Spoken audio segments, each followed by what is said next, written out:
মাসের 15 তারিখে মহালয়া। মহালয়া মানে কি? মহান আলোয় যায় মহালয়া। এই মহালয়ার দিন প্রত্যেকটা মানুষের কিছু কর্তব্য আছে, প্রত্যেকটি কাজ আপনাদের বলে দিয়ে যায়। মহালয়ার দিন আপনারা কি কি করবেন? মহালয়ার দিন পিতৃ তর্পণ করতে হয়। তর্পণ মানে কি? তর্পণ মানে পিতৃ পুরুষের উদ্দেশ্যে জল দান করা হয়। সেটা মহালয়ার দিনে করলে শাস্ত্র বলছে পিতৃ পুরুষের আত্মাগুলো কাছে আসে। এই জন্য সেই দিন কিন্তু তাদের জল দান করলে আপনাদের পরিবার খুব সুখী হয়।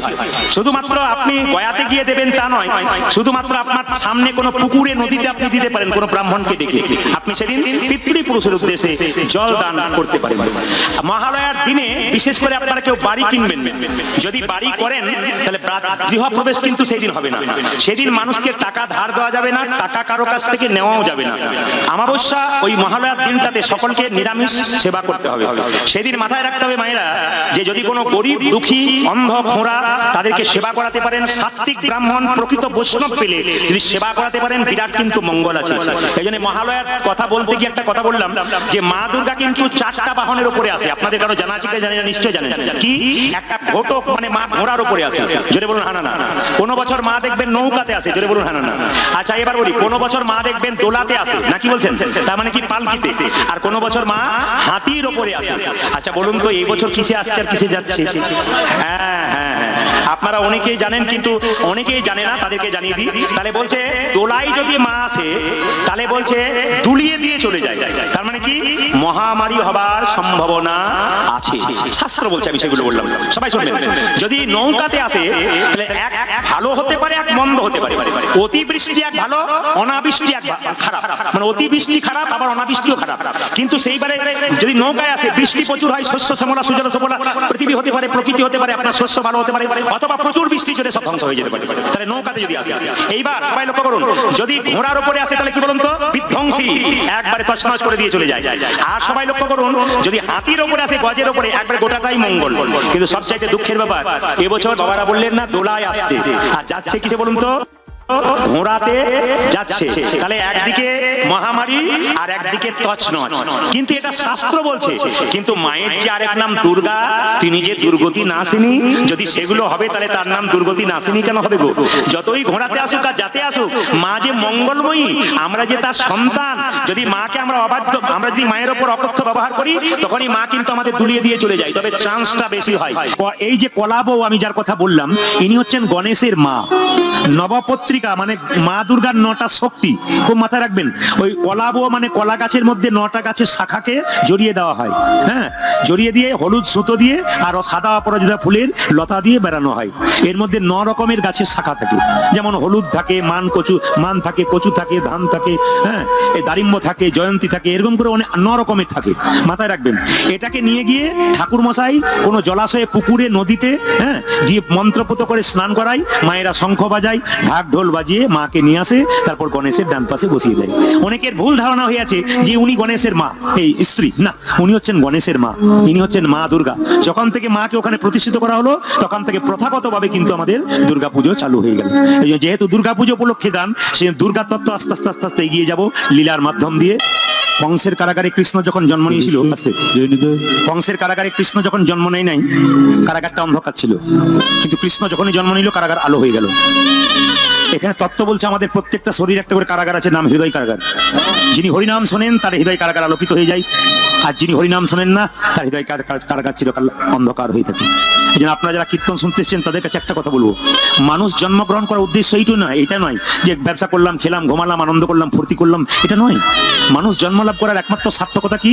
আপনি সমস্ত কর্ম করবেন, কিন্তু সেই কর্মের মধ্যে আসল কর্ম ভুলবেন না, ভগবানের নাম। যদি কেউ আধ্যাত্মিক জীবন যাপন করে দিন কাটাতে পারে, তার মতো সুখী পৃথিবীতে কেউ নেই। আপনি যত কাজ করছেন প্রত্যেকটি কাজের সম্মুখে ভগবানকে রেখে করুন, দেখুন আপনার জীবন যুদ্ধে আপনি জয়ী হয়ে যাবেন। আপনি ভগবানকে যেমন স্মরণ করবেন, সে সেরকম আপনাকে স্মরণ করবে।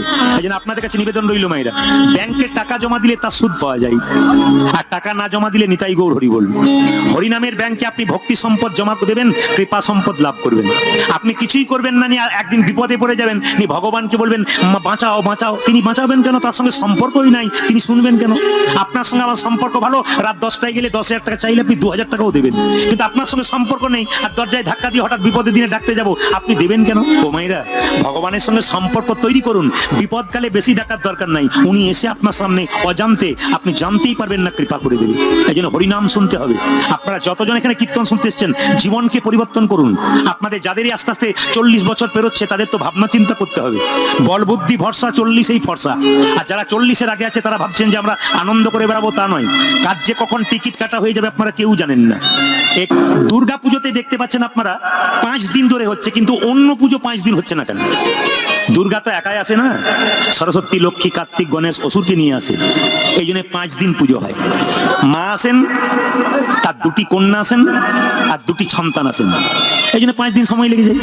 এখন আপনারা প্রশ্ন করতে পারেন যে মা দুর্গা পুজোতে দুর্গার পুজো হলো, অসুরের পুজো কেন হবে? খুব জানা কথা। কিন্তু আপনারা মা দুর্গাকে ফুল দিচ্ছেন, পুষ্পাঞ্জলি, ওই ফুলটা কিন্তু অসুরের মাথায় পড়ছে কিংবা গায়ে পড়ছে, তাহলে অসুরের পুজো কেন হবে? এখানে দারুণ তত্ত্ব আছে, কিন্তু মাথায় রাখবেন। এই যে অসুরটিকে আপনারা দেখতে পাচ্ছেন, এই অসুর কিন্তু বারবার দুর্গার সঙ্গে কি করেছে? অত্যাচার করেছে। যখন দুর্গার কাছে পরাস্ত হয়ে গেছে, হেরে গেছে, তখন অসুরটা কেঁদে কেঁদে বলেছে, হে মা, সারা জীবন তোর সঙ্গে শুধু লড়াই করে গেলাম, ঝগড়া করে গেলাম, তোর সঙ্গে অত্যাচার করে গেলাম, কিন্তু মা তুই যখন জগৎ জননী মা, যদি সত্যি জগৎ জননী মা হোস, ছেলে হয়ে যখন অপরাধ করে ফেলেছি, তখন আমার শেষ ইচ্ছা একটি আছে, আমাকে মারবার দরকার নেই, আমাকে তো আমি তো অনেক অত্যাচার করেছি, আমি তো পাপী, কিন্তু আমার শেষ ইচ্ছা আছে। মা বলেছিল, কি শেষ ইচ্ছা? তোর চরণ তলে যেন আমি থাকতে পারি। ভক্তরা যখন পুজো করবে, সেই পুজোর ফুল, মাগো তোর চরণ থেকে আমার মাথায় যেন আসি। একজন অসুর সারা জীবন মায়ের সঙ্গে অত্যাচার করেছে, শেষ এসে বলেছে, মা তোমার চরণ তলে যেন থাকতে চাই। আপনার নিবেদন রইল, আমরা তো জীবনে অনেক অপরাধ করতে চাই, মায়ের কাছে প্রার্থনা করবেন আমাদের শরীরে অসুর বৃত্তিগুলো যেন নষ্ট হয়, মা তোমার চরণে যেন থাকতে পারি।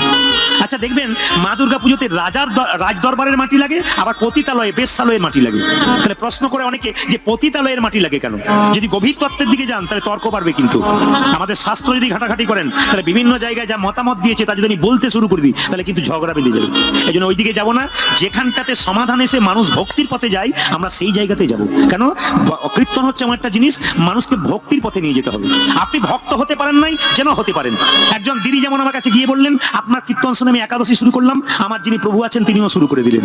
এরকম করে শুধু ওই মা নয়, ওই দিদি নয়, আজকে আমি দেখতে পাচ্ছি প্রত্যেকটি জেলায় জেলায়, রাজ্যে রাজ্যে প্রচুর মানুষ বাসায় এসে শুধুমাত্র একটা কথা বলে, প্রদীপ বাবু আপনার জিনিসগুলো শুনতে শুনতে, ব্যবহার করতে করতে আমি বুঝতে পারলাম কোন জীবনে ছিলাম আর কোন জীবনে এলাম। ওই জন্য আমি আপনাদেরকে বলবো, জীবন পরিবর্তন করুন, বাচ্চাগুলোকে শেখান, এমন বাচ্চা তৈরি করুন, আপনি অসুস্থ হলে যেন ডাক্তার ডেকে নিয়ে আসে, উকিল যেন না ডেকে নিয়ে আসে।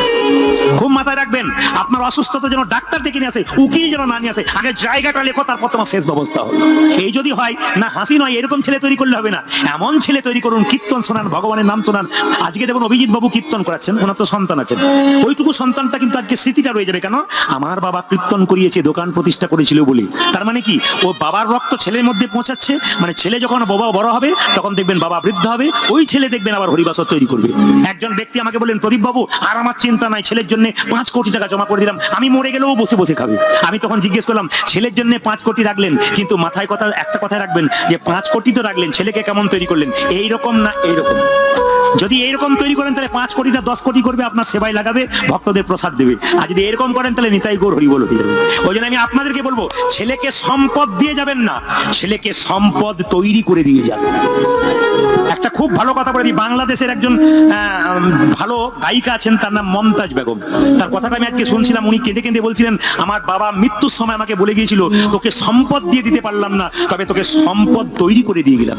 ওই জন্য সম্পদ দেবার আগে ছেলেকে সম্পদ তৈরি করুন, এমন সম্পদ তৈরি করুন যেন কৃষ্ণ ভক্ত হতে পারে।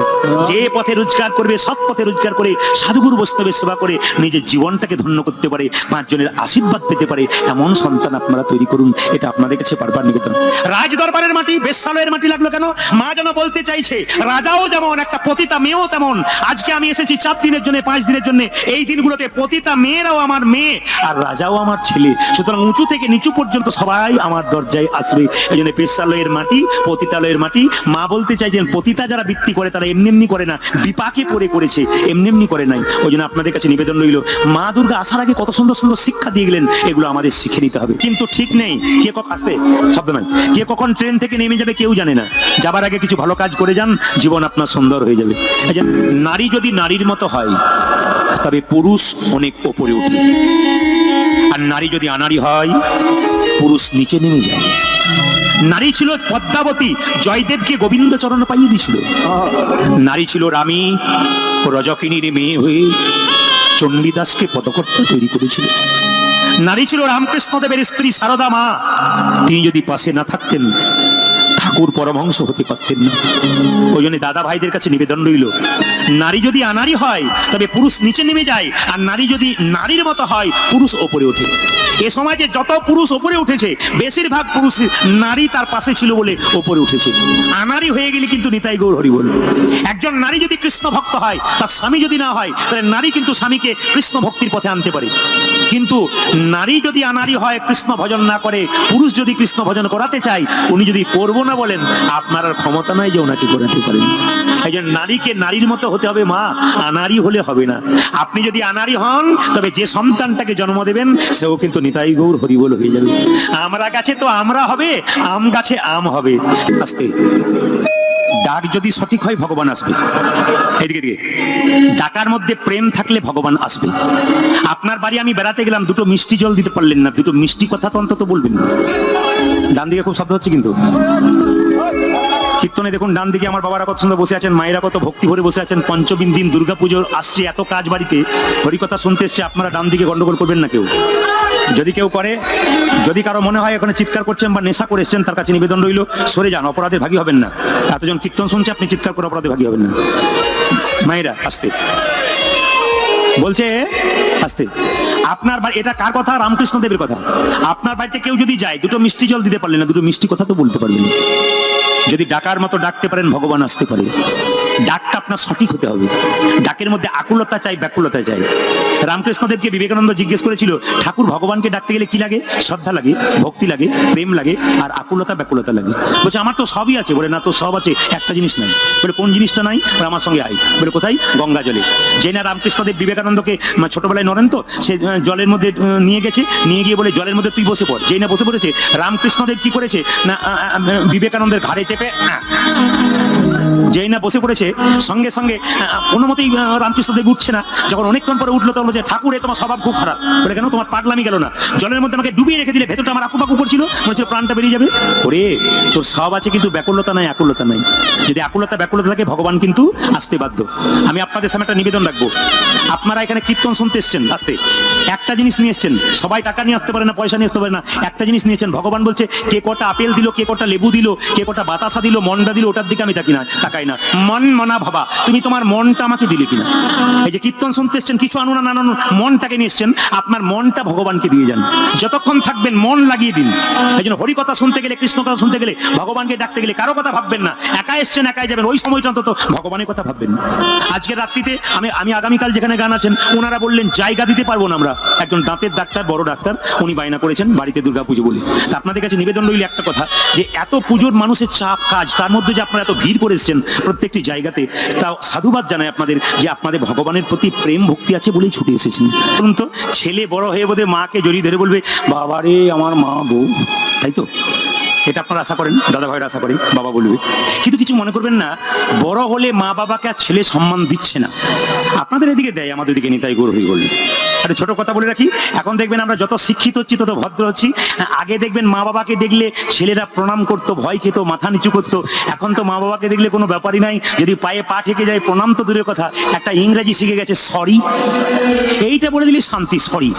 আর দেখবেন প্রণাম যদি হয়তো, এখনকার প্রণাম তো আবার স্কিন টাচ প্রণাম, মানে এটাকে রেডিমেড প্রণাম বলা হয় আর কি। মানে সময় কম তো প্রণাম করবার সময়, অত পায়ে হাত দিয়ে প্রণাম করতে গেলে সময় লাগবে না, রেডিমেড প্রণাম, বাস দূর থেকে। মা দুর্গাকে দেখবেন সব যাবে রাস্তা দিয়ে, মানে মা তুই আবার আসিস, আমি চললাম। যদি বলুন রাধা রানী কি, শ্যাম সুন্দর কি। এখন আর বিবেকানন্দের জন্ম নাই কেন আমাদের সমাজে? এখন কেন বলুন তো রবীন্দ্রনাথের মতো ছেলের জন্ম নেই? এখন কেন সুকান্তের মতো ছেলে জন্ম নেই?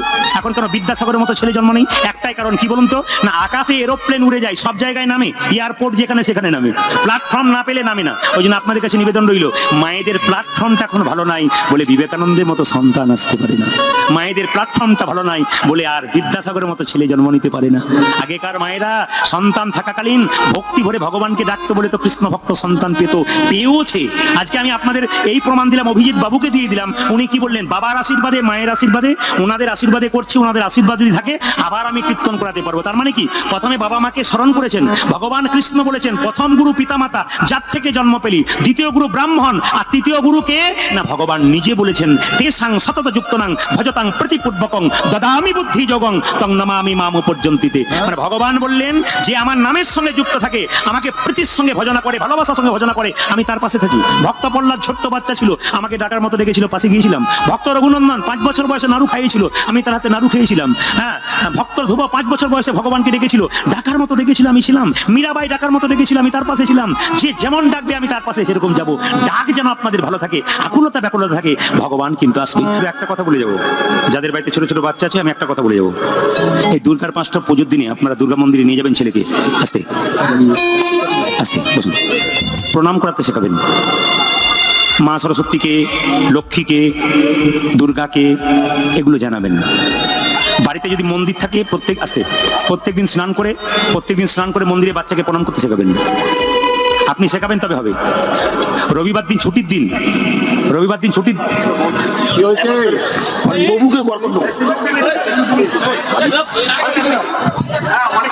বেশ বেশ, আপনার ডান দিকে একটু বসুন, একটু উলুদ হয়ে দিন। নিতাই গৌর হরি হরি। আস্তে। রামকৃষ্ণ পরমহংসদেব